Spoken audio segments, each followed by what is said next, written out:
thanks for coming. This is our first meeting, so we're just doing a little housekeeping. We have someone from our legal department here to go over some of the processes as far as the meeting is concerned, and then IT if this all fails on us. So if you have any questions as we go, please just let us know.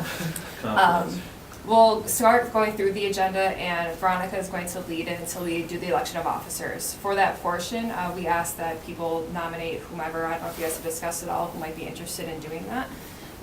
The only caveats with that is that anyone who is employed or elected as a city official cannot be the chairperson, so that takes out both David and Veronica for chair, but vice chair is open to anybody on the commission. So just keep that in mind as we go through.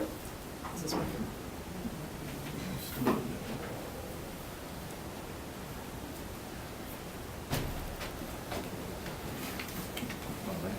Summary. Okay, so we should be good to go, so Laura, if you'd like to take over. Okay, so we'll start with roll call, or do I need to call this meeting to order? Roll call, fine. Okay. Justin Balsley, Here. Alder Veronica Corpus Dax, Ron Dean, Here. Ian Griffiths, Here. Susan Lake, Here. Paul Martzke, Here. and David Siegel. Here. Next, we'll move on to approval of the agenda. Approval of the agenda of the November 12th, 2018 meeting of the Landmarks Commission. So moved. Do you have a second? Second. And the agenda is approved. Next, we are on to election of officers, discussion and action of the annual election of officers of the Landmarks Commission, chair and vice chair. Do I have a nomination for chair? Can I back you up 1 second? Sorry. Sure can. There was a motion and a second, you have to vote on it. for the Oh, approval I'm of the agenda. sorry. That's okay. Okay, so we have a motion and a second for approval of the agenda. All in favor? Aye. Aye. Agenda is approved. Now the election of officers. Okay, discussion and action of the annual election of officers of the Landmarks Commission, chair and vice chair. Do I have a nomination for chair? I nominate Ian. I'll second that. Second that. All in favor? Aye. Aye. Ian? You are What? chair? Decline. I think Mr. Martzke would make a spectacular chair. And do I have an election for vice chair?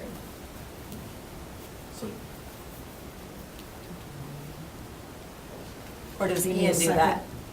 Yeah. Second for Paul. Did you really decline? I did decline. It's a legit declination. Then I think, yeah, you have to, somebody else has to be nominated. Okay. Do I have another? Will you say Paul? I'll second. Yeah. Oh. Second Paul? Yeah. Okay. All in favor of Paul? Aye. Aye. Okay.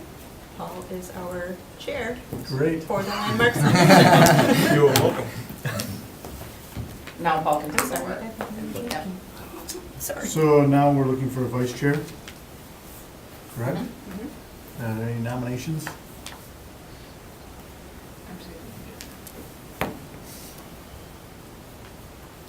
Susan Lane. I accept Nomination for Susan, is there a second? I'll second. Any discussion? We'll take a vote. All in favor, say aye. Aye. Any nays? Hearing none. Next item on the agenda then is legal review. All right, that's me. My name is Kristen Johnson. I work in the city attorney's office. I've got a couple handouts for everybody. Don't feel like you have to read this now. It is take home. It's kind of like a cheat sheet for Robert's rules. Some of you have sat on commissions and committees before. You obviously have seen already there's a motion for something. There has to be a second for that motion, and then typically a vote. You can also do discussion on some of those items, which I anticipate you'll be doing a lot, more towards like the regular order of business and things like that. I also have a video that I was going to play for you guys, for those of you who aren't familiar with how meetings are run. So if Stephanie wants to just play that, it's a pretty quick, down and dirty, easy. Robert's Rules of Order are used in running formal meetings of the government, congregational meetings, and informal task force meetings. Following are some examples of basic rules as outlined by Robert's Rules of Order, but in no way constitutes the complete set of Robert's Rules. The moderator is responsible for controlling order recognizing those wanting to speak, and giving opportunities for discussion. The bylaws are a document that describes the structure of the organization, the officers, standing committees, and voting rights for the members.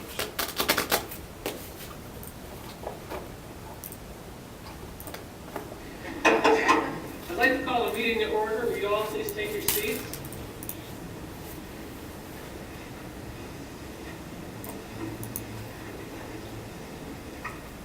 Organizations that use parliamentary procedures typically have set dockets for their meetings. The docket must be approved before any business can occur. I would like to call this meeting to order. You have all received the docket. Are there any changes? Any member of the organization is able to propose changes to the docket by making a motion. A motion is a recommendation by a member for action to be taken. Any member can make a motion by raising a hand. The moderator must acknowledge this member and give the person the floor to speak. The moderator will acknowledge the member by verbal indication or a nod of the head. Moderator? When the moderator acknowledges the member is said to have the floor. This means no other member can speak except the moderator. The member must address all comments to the moderator. In a large group, it may be appropriate for the member to stand so everyone can hear. I move that we approve the docket with one change. Please move item 3, labeled the presentation, to the end of the docket because our presenter is going to be late. The motion must have another support before it can be discussed. Another member must second the motion before either discussion or a vote can occur. Supporting a motion does not mean the member is in favor of the motion. We have a motion on the floor. Do we have a second? I second that motion. The motion must be restated clearly and accurately by the chairperson to make certain all members understand what is being voted on. Discussion is then open as the chair allows. We have a motion and a second to approve the docket with one modification, to move item 3 to the end of the meeting. Is there any discussion? When the moderator asks if there is any discussion, members have the opportunity to speak on the motions. Just as with a motion, the member must be recognized by the moderator before the person can speak. Madam Moderator, I agree. Item number 3 should be voted. Is there any more discussion? If not, let's vote on the approval of the docket with the change to item 3. All in favor say aye. Aye. Opposed, say nay. Hearing no opposition, the motion passes. There are several ways for the committee to take a vote. One option is to simply take a voice vote, asking for all those in favor to say aye, and those opposed, nay. If it is unclear how many vote each way, members may request a show of hands. Other voting options include by general consent. When a motion is not likely to be opposed, the moderator says, if there is no objection. The membership shows agreement by their silence. However, if one member says, I object, the item must be put to a vote. By ballot. Members write their vote on a slip of paper. This method is used when secrecy is desired. Roll call. The clerk will call each member by name, allowing them to vote in the affirmative or the negative. There are times when a motion is being discussed that a member may feel an amendment or change to the motion is needed. To propose a change, the member must make a motion to amend the motion. Only the amended portion of the motion may be discussed. The amendment must be voted on before a vote can occur on the initial motion. Moderator, I move that we offer $500 scholarships to the upcoming training event. We have a motion on the floor. Do we have a second? I second that motion. We have a motion and a second to offer $500 scholarships to the upcoming training event. Is there any discussion on the motion? I am unclear on the total amount of money to be used for scholarships. I move we amend the motion to limit the number of scholarships to 3. We have a proposed amendment on the floor to limit the number of scholarships to 3. Is there support for the amendment? I support the amendment. Is there discussion on the amendment? I will also support the amendment to my original motion. It makes it much more clear. Thank you. So all in favor, raise your right hand. All opposed, raise your left. Thank you. That's 3-2. The amendment passes. Now, is there any discussion on the amended motion which reads to offer 3 $500 scholarships to the upcoming training event? Hearing none, all in favor say aye. Aye. All opposed say nay. Nay. The vote is 4 to 1, the motion passes. Thank you for your time.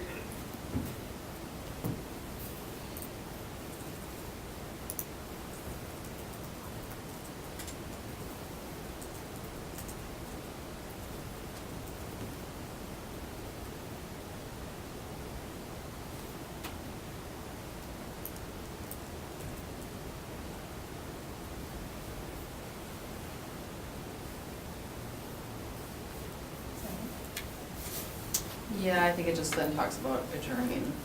Yeah.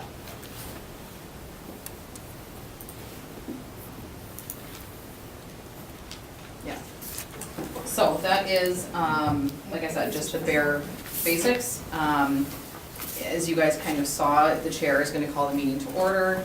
Basically, you just follow along on the agenda, a motion to approve the agenda, the second, any discussion, and then vote on that.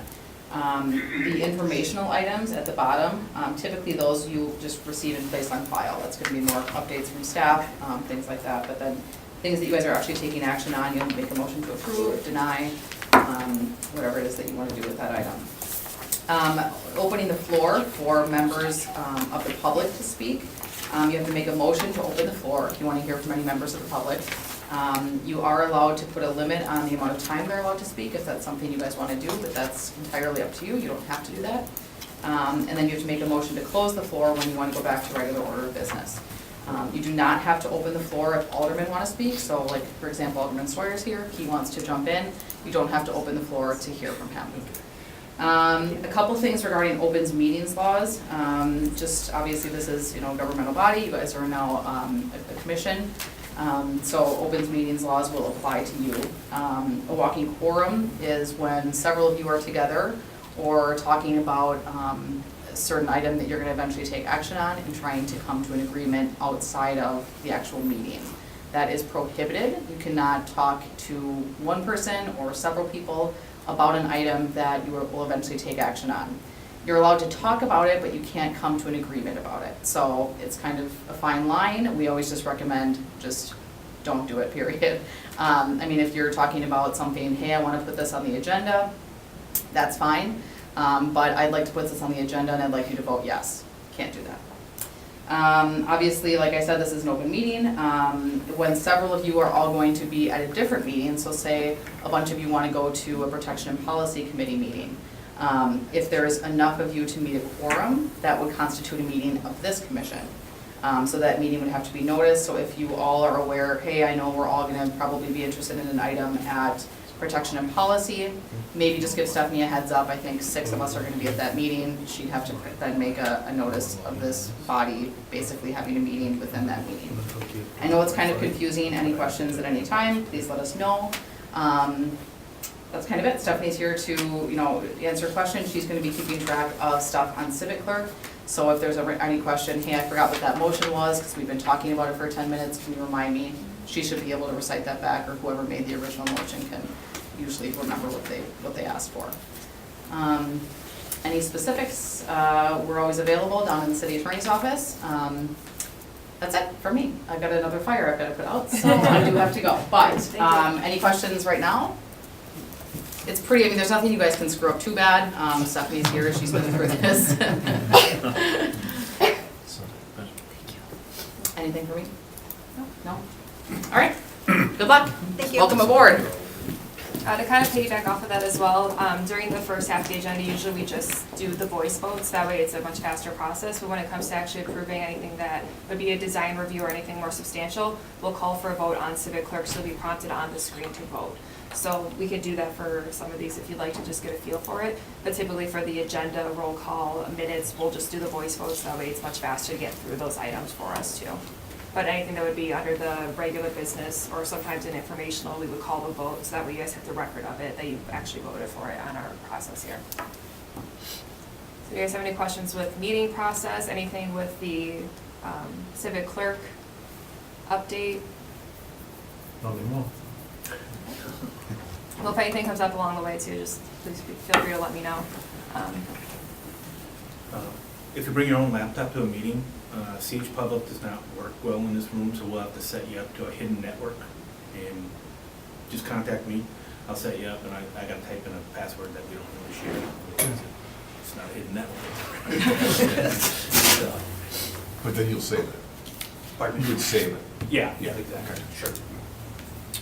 Okay, next item on the agenda is the approval of minutes from the August 13th, 2018 Historic Preservation Commission. I assume everybody's had a chance to see those minutes. And so I would look for a motion to approve. So moved. Second. Any discussion? Hearing none, call for a vote. All in favor of approving those minutes, say aye. Aye. Any nays? Hearing none, motion carries. Next item is regular business. We have none to report at this time. Okay. Next item on the agenda is informational, staff level COA applications. So during this time, we'll give you information on anything that we've approved at the staff level. So when we met with you individually, I went over the different projects that we're able to approve staff. In the meantime, between us not having commission and then now, we've also approved some that would have eventually came to you. So you guys have the full list of what those projects were. They're also listed on the screen here, so if you have any questions, feel free to ask. But typically, they're just those smaller projects that Jason does most of the approvals on. So these were in between the previous meeting and today? Yes. Okay. These are all the applications that we saw. Okay, gotcha. So with this, we'll be just looking for a motion to receive it and place it on file. So those will all be on file with our department. Gotcha. And these are all things that didn't require board approval. They're A few of them would have if we had a board. Like I'm thinking that 630 South Madison would have, the shed installation. I think that would have been it though. Everything else was pretty minor.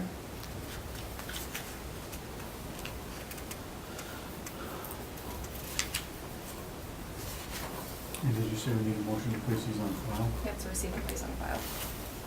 I'll motion that places on file. Second. Any further discussion? All in favor, say aye. Aye. Any opposed? Motion carries. Next item on the agenda, item 2, informational review city raise and repair order and demolitions. So with these, we get these as they come in through our legal office. They're not all historic properties, maybe that's important to mention. We get these for everything across the city, so that way if we find anything of integrity, we can either do outreach with the property owner to see if there's a way to salvage it, or to talk with our inspection department to see if there's a different way to write those raise and repair orders. So all the ones that you guys received in your packet were from the past 2 months, 3 months maybe. We have done some outreach with the property owners as they came in between Jason and I.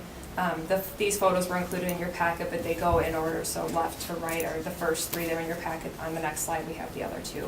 So if you see anything within these raise and repair orders that, you know, raises a red flag for you, this would be the opportunity to do it. But typically, as we get these in, we will email them out to you if we find anything with any sort of historical integrity to see if you think that we need to get involved within that month between our meetings. So we'll still bring them forward at this commission level, but you'll also get emails through periodically if we find anything that we think needs our attention as well. So are these likely to get repaired, or is? I think almost all these, except for maybe the fire, will probably get repaired, from what I can gather from our inspection team. So the one on the far right is on East Mason. That one may be a demo, depends what the property owner would like to do. But the other ones have minor enough repairs that I think that they should be repair orders versus raise orders. How do these properties come to your attention? Inspection department. Just for the inspection department? And they get notified, like in the instance of the fire, through the fire department, and? Yeah, usually we get the next day, our inspection team is out there to see what kind of, because if the fire is not large enough to cause any issues, then we don't do much as far as the life safety repair. But if there's any issues for making it inhabitable, we want to make sure we're getting tenants and residents out of those locations. So our inspection department's pretty on top of it. And usually this is just used as a tool to get property owners more invested in their properties to actually make the changes that are required, but it takes a while to get to the raise repair order. Usually they're working with our inspection team pretty thoroughly till they get to this point. So you- Specifically that house on Ashland, that red house right there, Jason and I have already done some work with our inspection team because it's a really nice house and there's a lot of things that could be saved on there versus or what did they call for, Jason? They called for the replacement of the siding, and it was the original wood clapboard siding, which frankly looked pretty good from the sidewalk. With that in mind, we went a little bit back and forth, why are we calling for the replacement of the siding? I think the answer was that perhaps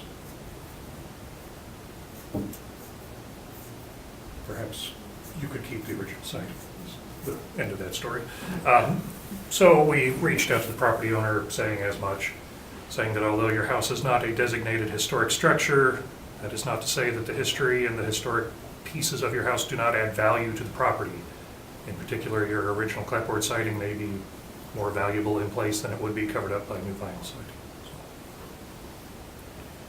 So the raise or repair, the owner has the choice as to, For now. It depends how far deteriorated the property becomes.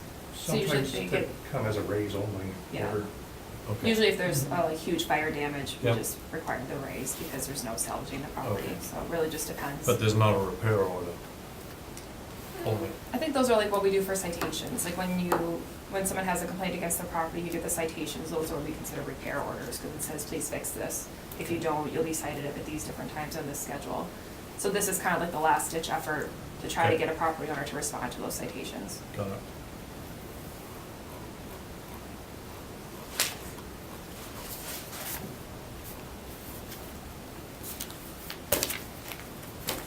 And so when we get these lists, I guess I'm missed that. So the action that this commission needs to take on these items? Receive and place on file. So if there were anything that you would want to take action on, you could recommend that to the staff to take care of. But typically, we would just do this kind of correspondence via email to say, we've already done these steps on this raise repair order, so if you find that there's anything additional you'd like to see, you can usually just email us back and let us know. But at this level, if there is anything on that list of raise repairs that you would like us to do further than what we've already done, then you can just recommend that back to staff to take action on. And to ask you to repeat yourself again, these items are brought forth by the inspection department, and then are they directed to either you or you to review those, or at what point? Not usually. Okay. If it's a historic property, we're involved from the beginning because they're trying to do the exterior work. We do all the exterior review, so we're usually involved pretty early. But just for properties throughout the city, once it gets to this step, it's the legal department who's letting us know that this is up for raise repair. So that is this commission's charge to make sure that we're not losing historical property through that. And part of the concern is that there are properties within the city that have not yet been formally designated as a historic property, but are eligible to be designated. So we're kind of doing a double check on those to make sure we're not going to tear down something that would be National Register eligible, for example. And if it is, then it leads to a side spiral of what can we do? Or put another way, it could be a property in one of the historic districts, or no? These could, you could definitely have a raise repair order on something in a historic district. And we have, but that entails a lot of discussion from the onset. You know, in those cases, I think the raise repair orders are primarily meant to intimidate the property owner into taking action in a positive direction. I don't know that we would push it to the point of raising. I don't think I've seen that in the last several years anyway. We usually work with our inspection team from the beginning if something were to happen versus letting it get to this stage. We would try to get as proactive as we can. And now that we have the binding ordinance in place, we're much more usable in that essence. So.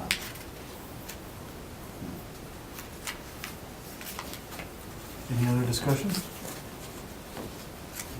So I think we're looking for a motion then to accept these and place on file. So moved. One second.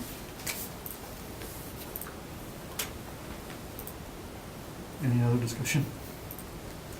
All in favor, say so by saying aye. Aye. Any opposed? Motion carries. And next item on the agenda is the staff update.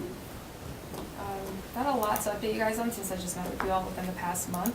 Jason just put in our application for the sort of our local government status, which was the second step from getting that binding ordinance. So we have some things to take care of on the technical side of things, but we're hoping to have the CLG status by the end of the year, I think is still the goal. So as we know more about that, we will let you all know. Okay. There are some people in the gallery doing open for public comment. I can get a motion for that, right? Yep, it's open the floor. I'll make that motion. Second. And we need to vote on that, right? All in favor, say aye. Aye. Does anybody want to speak to the Landmark Commission? Well, I'm one of the alders. I'm Alder Stoyer, and I came here to observe, but I had chaired the Historic Preservation Commission for some time, so this is kind of a true love of mine, historic preservation and all the elements that go with it. And I just wanted to state that Alder Dax, Corpus Dax, myself, as president of the council, and other council members are very much in gear with this whole process. So we just want to let you know that we're in support and we want to work with you. And if you have any questions or that above and beyond your commission here, please let us know. And we're willing to work with you all the way through. That's it. Great. Thank you, Alderman Stoyer. You bet. Appreciate that. Anybody else like to speak? Hearing none, I think I'd ask for a motion to close the floor. Oh, Just one question. So we're gonna see our packets ahead of time like we did, and the screen's gonna always be here, so I don't need to print them off. I can look at them, that coming here. Those Yes. pictures will be I also available on believe the that screen. there's an option for making notes on your agenda. Yeah, you can annotate the notes. Yeah, so if Yeah. you wanted to just only have the tech version, that's fine. It's Yeah. really personal preference, like, I like to have a paper copy just in case. Yeah, I mean, I do too. Yeah, yeah, but we'll always have the presentation, so that way, like, any photos that are associated would be up there, the staff recommendation, all that would be there, but everything will be digital. Especially if there's people from outside coming in, all that, we'll have it on the screen. Yes. Right, yeah, that's what I thought. And the commission meetings will always be in this room typically? Yes, Okay. I believe. We just added another Monday meeting to our department, so I don't think we'll get our hands on the 6th floor room anytime soon, so we'll probably be here. It was open because I did check. Oh, today it on my is, way because here. planning commission doesn't exist today, but usually it's not. So I think where we were at, we're looking for a motion to close the floor for public comment. So moved. Second. All in favor, say aye. Aye. Any opposed?